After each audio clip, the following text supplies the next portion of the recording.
Découvrez le Géant, le tout nouveau pari de LeTurf et Genibet.fr. Trouvez un cheval placé dans toutes les courses de la Réunion du Géant et c'est gagné.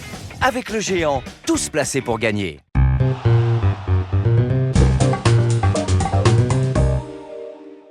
Bonjour à tous, heureux de vous retrouver sur le plateau de Paris Turf TV pour votre quotidienne reçue 5 sur 5, l'émission du Quintet Plus et du Top 5. Pour m'accompagner aujourd'hui, j'ai le plaisir de recevoir Mathieu Levaleur. Bonjour Mathieu. Salut Philippe, bonjour à tous.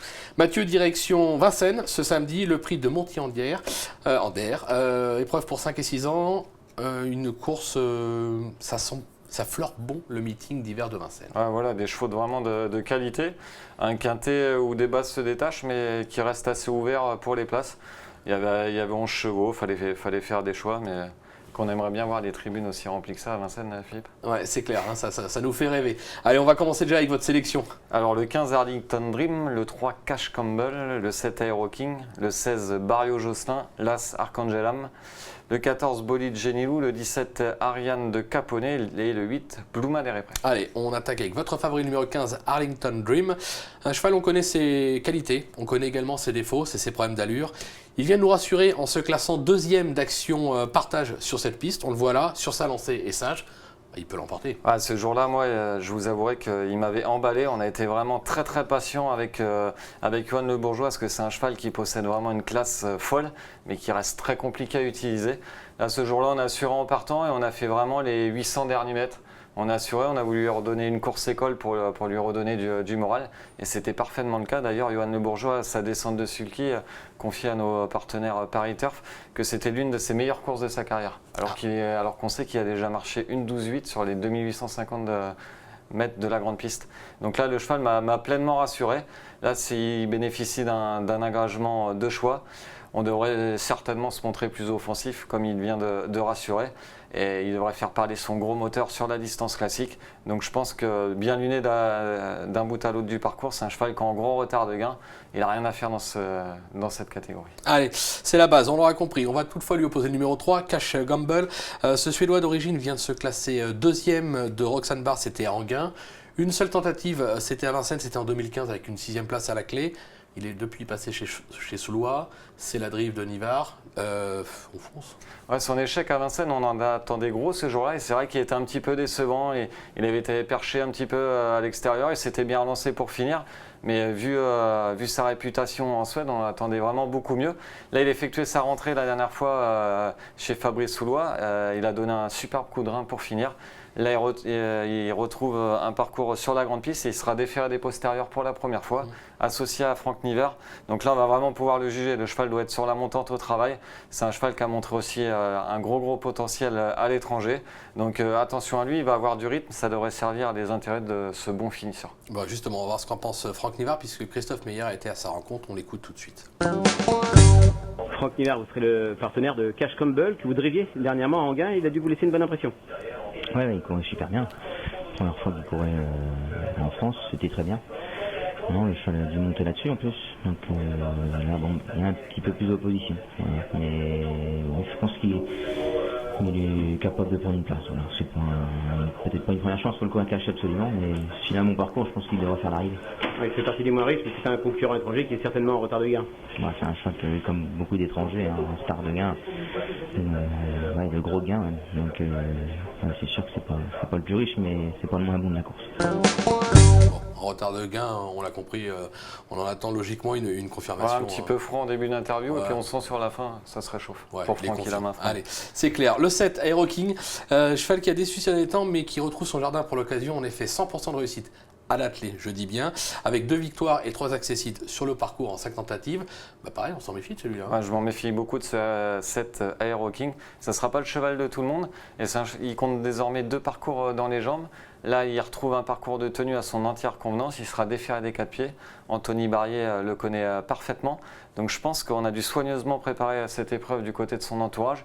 Et il trouve une belle occasion de refaire parler lui. C'est un très bon outsider. Ouais, on ne va pas le sous-estimer. Le 16, Barrio Josselin qui vient de renouer avec le succès, c'était Enghien. Il est tout aussi à son affaire à Vincennes. Il y aura JMB, déféré des 4. Lui aussi, il a sa place à l'arrivée. Oui, il a profité de circonstances heureuses la dernière fois. Apollon Cassis était parti pour la gloire quand il s'est montré fautif. Donc il en a parfaitement profité.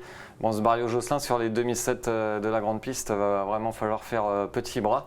Mais bon, le cheval est en forme, il sera à nouveau déféré des 4 pieds. L'engagement est de qualité au plafond des gains. Donc à l'issue d'une sage course d'attente, il aura des ambitions pour les accessites. Ouais, pour la gagne, il est barré, c'est clair. L'As Arcangel AM, sa forme est sûre comme l'atteste son récent succès sur ce même parcours. Pierre Vercuis s'est en tiré la quintessence, il est de nouveau déféré des 4. Aussi, on s'en méfie pour une place. Ouais, c'est le moins réguleux, mais certainement pas le moins doué. La dernière fois, il a rapidement pris la tête et la corde. Et c'est un cheval qui est vraiment c'est un dur à cuire. Il n'a jamais le morceau. Il a brillamment repoussé les attaques jusqu'au bout. Bon, là, on peut noter qu'il monte quand même nettement de catégorie. Et je ne sais pas si avec Arlington Dream, il pourra prendre la tête cette fois. Mais bon, même s'il doit chasser derrière, on sait qu'il ne va pas lâcher le morceau. Et je le juge encore en retard de gain. Il est déféré des 4 pieds. Pierre Vercuis s'en sert parfaitement. Donc lui, c'est pareil, un candidat sérieux aux accessites. On s'en méfie, on l'aura compris. Allez, un petit bonus. On a Grégory Torel qui présente 2 chevaux au départ de cette épreuve. Le 8, Bluma d'Eripré et le 14, Bolide Génilou. On va parler de Bolide Génilou que vous avez placé en 6, l'autre vous l'avez placé en 8. Puisque Christophe Meyer l'a rencontré, on l'écoute. Grégory Torel, votre deuxième atout, c'est Bolide Génilou, qui a bien tenu sa partie ces derniers temps, mais sous la selle. Bolide, ouais, on a voulu changer l'embouchure, le dernier coup au Sable d'Olonne, qu'est-ce qu'il a recouru après le coup au Sable d'Olonne monté, il a fait une fausse course, il était pas terrible, il couvrait quelque chose. Et là pareil, il a bien retravaillé le cheval, et s'il a un bon parcours, lui il devrait être dans les 5 premiers. Il est super confiant quand même, c'est étonnant. Vous avez passé l'interview par rapport à la casquette? Ouais, c'est ça. Non, Bolide, on ne condamne surtout pas sur sa récente musique. C'est un cheval, l'hiver dernier, il faisait l'arrivée de quintet à peu près similaire. Il marchait un petit 13,5 sur le parcours qui nous intéresse. Donc je pense s'il est bien carré d'allure, il devrait jouer un bon rôle. Et moi, Bluma d'Eripré, certes, ça reste vraiment une petite bombe, mais là, c'est Eric Raffin. On sait qu'avec cela, il s'est vraiment tiré la quintessence. Et on a vu que son entourage était vraiment confiant. Donc méfiance, ça peut faire afficher une cote spéculative. Ouais.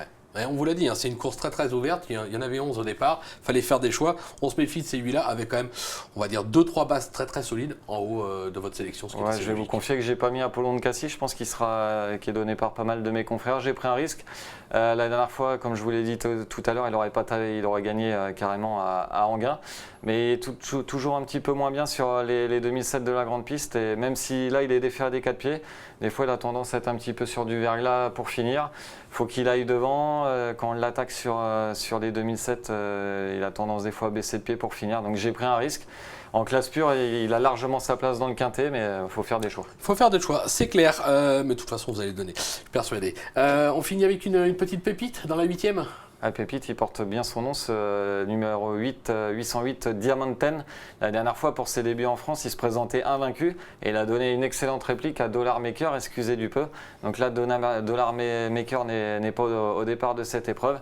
Donc il trouve une tâche largement à sa portée. Il devrait faire étalage de toute sa classe. Allez, c'est clair, on va lui faire confiance. Mathieu, merci pour toutes ces informations. Merci Philippe. Merci à vous de nous avoir suivis. Bon jeu à tous et à très vite sur le plateau. Au revoir. Au revoir.